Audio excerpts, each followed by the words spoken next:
Rescue Inc. is an in-your-face approach to ending animal abuse and neglect. We do whatever is necessary within the means of the law.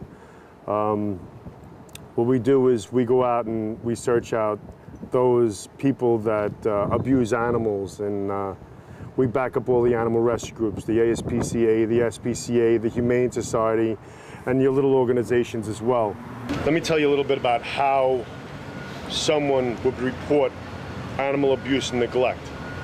What they would do is they would go to our website, which is Rescue Inc. Inc. is spelled INK.com, and they would turn around and report something by sending in an email to the Help Me section. What happens is Mary, back at the office, would turn around and go through all these emails. We get tons of emails every single day. She would go through the emails and she would pick out the most heinous cases first. Every case is important, but we take the most heinous cases first. And if it's something that has to be investigated, what she does is she'll turn around and send it out to our investigators. Some of them are ex-homicide detectives. Some of them are regular private eyes. They would shoot that over to us, and we talk about it and decide on the course of action.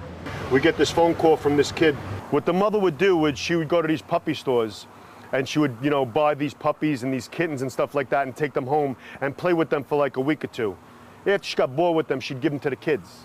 Now these are 6 little girls, ages from 14 years old to 18 months old, getting these little puppies and these cats, these little kittens, and they're playing with them. Whenever they acted out or did something that the mother deemed to be bad, the mother would take these animals and murder them and kill them in front of the kids.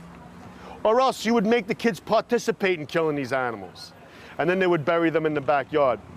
Now, we told this kid, listen, I'm coming out there right now to speak to you. So we all got on our bikes, we shot out there. Within 24 hours, we got Child Protective Services involved and a couple other agencies involved. We got this kid into court. The next day at 2 o'clock in the afternoon, they had an emergency court hearing. Just escalated from animals to people, When you think you can't go on anymore, they call us, and we always show up. We got a couple of calls that came in about a lady that looked like something funny was going on. So we went on the case, and what happened is we went in, and animals were all happy. She had cat, dog, she actually had a rabbit too in the house. Everybody was happy, everybody was eating, everybody was full. And we went to go get a couple of bottles of water out of the fridge, and that's all there was in the fridge.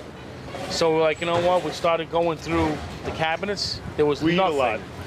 We tend to raid cabinets every once in a while, you know what I mean?